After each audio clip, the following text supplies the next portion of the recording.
All right, I don't know. I'm worried about his time. Do you know what? Don't worry about the wine.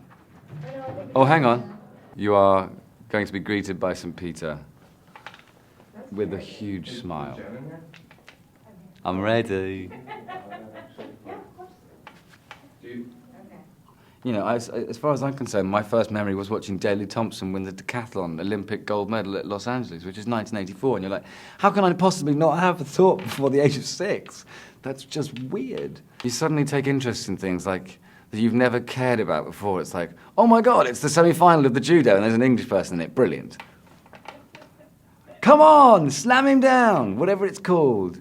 Why doesn't everybody just get on drugs? Make it fair. You can take what the you like, and let's see who's the quickest. Seriously, jam it in. See what you got.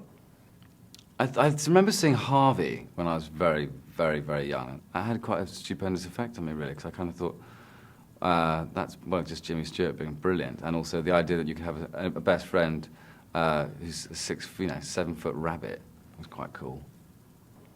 I was a bit of a book hound when I was young. I used to shut myself away. I was a day boarder at my school, so I'd finish school and I'd come home.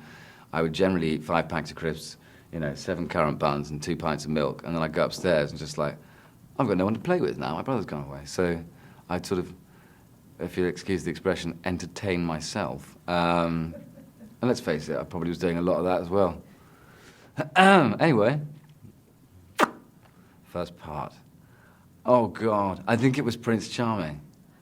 I've got a horrible feeling. No, actually, that was at the little school. My mother made me play some sort of singing rodent in Wind in the Willows.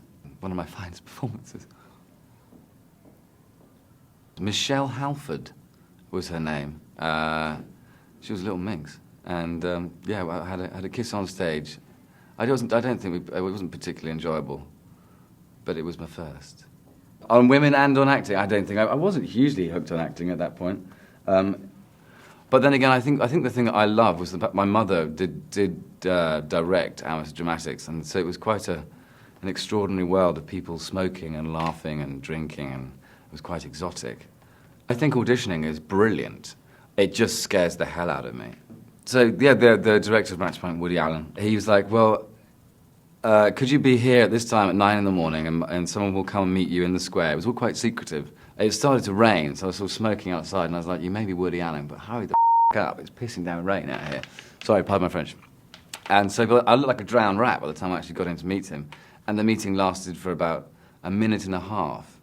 And he basically sort of summed it up and said, well, I just kind of wanted to see what you look like in the flesh, and now I have, so thanks very much. And I was like, okay. He hates blue. He doesn't like sunlight. That's right, it's coming back to me now. I'm not really central to the story, so I just sort of pop up and go, hello, oh, can I smoke here? Watchmen. Yeah. It's so intelligently written and so rich, and so, it's the Citizen Kane of the graphic novel world, Watchmen. And I am American, and then sometimes I have an American-German accent. Yeah, I'm destined to, I put my chopper on the block, basically. He's meant to be the smartest man in the world, and he's also an extraordinary physical specimen. He's morally ambiguous, really. He does kill 15 million people at some particular juncture, but it's for the good. It's for the good of the world. It's what I believe. Brideshead Revisited. He's the one that we see everything through his eyes, and he shows us this extraordinary world of the aristocracy, and yeah, no, absolutely. I mean, he is not the everyman per se, but yeah, absolutely. He's the kind of, if it was an American one and they made it in the 40s, Jimmy Stewart would have played Charles, I'm sure. And I'm an eternal sloucher. You go to waistcoat on, or waistcoat on, whatever you want to pronounce it, and you got a thing on and that. So it's suddenly you're held, and also you got a shirt with, one of the old collars on where they have to sort of screw they screw it in here. It's a stud in here to keep it up, and you've got the wings on, and it's sort of just, everything starts to sort of chafe, particularly downstairs.